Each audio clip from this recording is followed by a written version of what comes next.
Hello and welcome to the Star Citizen News. We take a look at a summary of what's happened this week in the wonderful world of Star Citizen. Let's have a look at the newsletter that Cloud Imperium put out as well. First, this Saturday, we've got not one but two community racing events. Up first is the Crux Cup, which challenges citizens of all skill levels to test their mettle in a 94-kilometre endurance race. Then it's the System 7 Racing League. Don't miss out on what's sure to be an exhilarating third round of this ongoing tournament. These events are likely to be on now live at time of airing, but you can obviously watch them later. I'll chuck links down below to the newsletter so you can jump in and see them.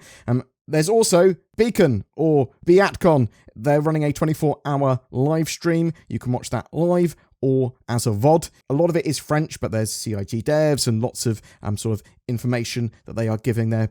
Mixture of like a bit of a fan fest and kind of more of a teaser of what they've got planned for the future for their fan fests. So what's happening at the moment with Star Citizen? Star Citizen Alpha 3.19 is in Evocati, so that's the sort of hand-selected smaller testing group. We won't be covering those leaks that have been going on for that patch because I'm an Evocati member myself and I am NDA'd, non-disclosure agreemented, to not discuss the specifics of a patch in testing, or at least what's being tested in it and how that's running and all that sort of jazz. But we'll cover that as soon as it goes to the first wave of PTU, which shouldn't be too long, as we're expecting that patch to go live by the 19th or 20th of May. So it should be already out by then. Alpha 3.18.2 is on the live servers though, as is the Xenothreat Dynamic event. The battle ends for the Xenothreat stuff on the 2nd of May, and you can get involved with that. There's a little bit of a ship sale going on as well with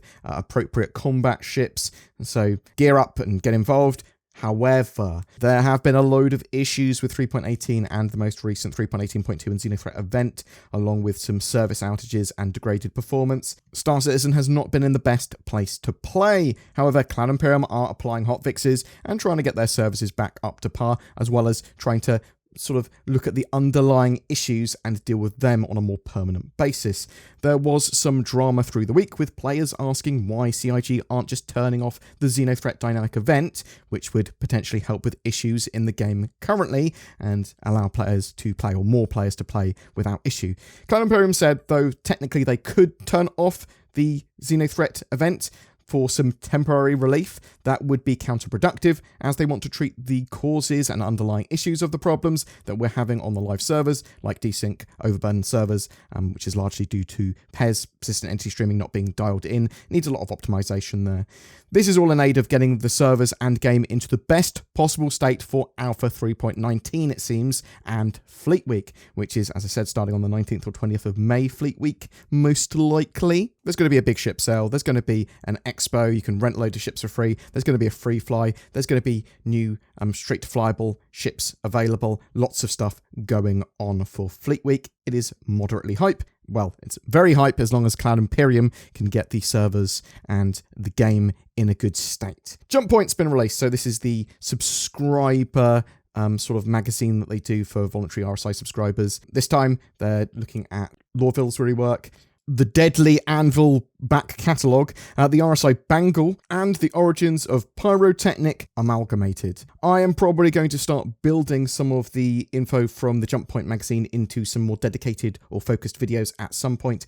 It's not NDA'd information or anything. Obviously, it's the magazine itself is sort of like a little subscriber perk, but the information therein, fair game for, news and being discussed in the community, which it should be. Inside Star Citizen this week looked at the Lorville 2.0 updates coming to Star Citizen Alpha 3.19. So yes, Inside Star Citizen is now back off the hiatus. We're sort of like in the 3.19 and what assumedly will be 3.20 sort of phase this season, where Cloud Imperium will be talking a lot about that. So the Lorville 2.0 updates, the city is much bigger, and although the interior sections of the city that we all sort of know, the sort of Habs area, the shops, the central business district, etc., they've mostly remained the same internally, but it's the external detail of the buildings and assets and everything that connects the city that's sort of like grown and changed and been updated. The city is a huge amount more massive, over twice the size. There's an industrial area, there's all these interesting buildings, some of which you can land on. Everything's been scaled up sort of horizontally as well as vertically. Loads more detail beautiful lighting. You can fly really close to the ground and between the buildings through the trenches. It's amazing. I want to see this sort of update at ArcCorp one day as well. That'd be great at Area 18, or just ArcCorp in general, because of the city planet nature of it. But yeah, it's really great looking. Star Citizen Live had animation director Steve Bender being interviewed by Disco Lando. He was moved to the UK studio full time. He's done some mocap himself now. Mocap is motion capture, and typically other animations are added, and then voice lines from someone else is then put on top of that, and that sort of completes the NPC. It might have some different facial animations with different sort of body animations, and they might hand key some stuff or whatever. But you also have PCAP. So PCAP is performance capture, and that might be Henry Cavill's character, Ryan Enright, coming over to you and patting you on the back and then chatting to you. It's the full performance, voice lines, body movement, and face all together from a single source, or at least roughly. Due to the unified nature of first and third person in Star Citizen animations, the stuff there can be quite complex to do, because normally stuff's faked or whatever with other games. What your hands are doing first person is as close to one-to-one to the third person as possible, so someone can actually see what you are doing when they are looking at you. They might take some liabilities with raising views and angles. They want fields of view, etc., to be as realistic as possible without it impacting on the fun of the game, so they do gamify some of this stuff. Your point of view is basically a camera from your eyes and isn't faked either. They have staff with firearms experience to make the stuff look and flow better. With NPCs, they have a thinking time as well now with some animations, so they might change priorities because they just remember they left the oven on. So they pause and think, turn around, and it sort of looks realistic and natural. They want to try and overcome the uncanny valley elements of facial animations and make them look as good as possible. They've broken down NPC movements into lots of little sections or modules as well that have them sort of improving these modules and the sort of flow of animations together, or they can break better as well if you like get in the way of them, or something happens to stop an animation. They want that to look natural too.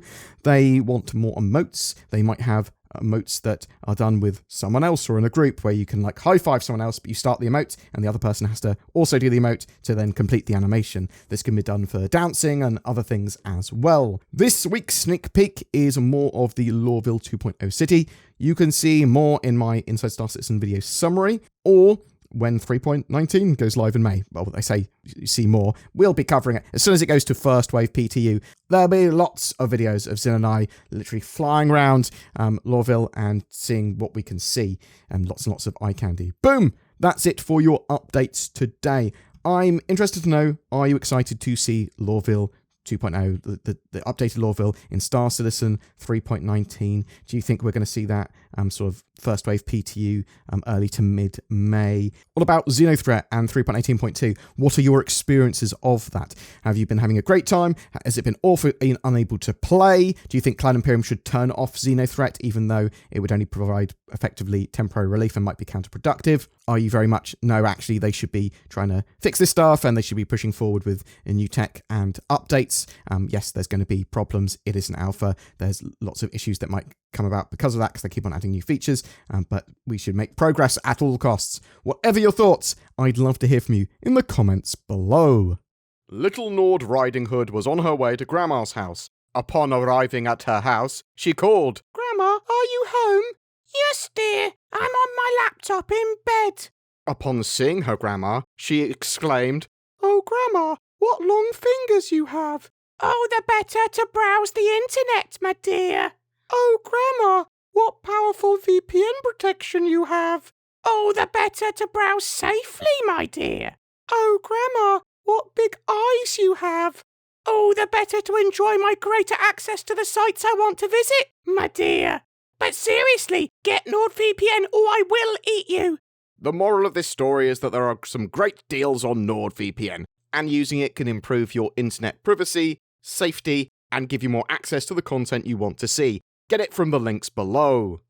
Every month we have a ship giveaway for April 2023. It's for a Drake Vulture, the light salvage ship. This will enable you to take to the stars, find wrecks and strip them, as well as craft some useful items with its onboard dispensary. It comes with lifetime insurance and a Star Citizen game package as well. All you need to get into the game, and all you have to do to be in for a chance of winning that, is comment on any of my videos made during April. Also, please bear in mind that there are scammers about in YouTube. If you see in the comments below someone trying to get you to go onto Telegram, or someone not using my main account, which is the account I'm making videos on now, then they are a scammer pretending to be me or someone else, and just be safe on YouTubes. If you would like to further support the channel, please consider subscribing. You can become a Patreon, you can use the YouTube join button as well. That goes an extra mile to help support us and enables us to produce Star Citizen content every day. And that's down to you guys helping support us, so genuinely, thank you from the bottom of my little BoredGamer heart.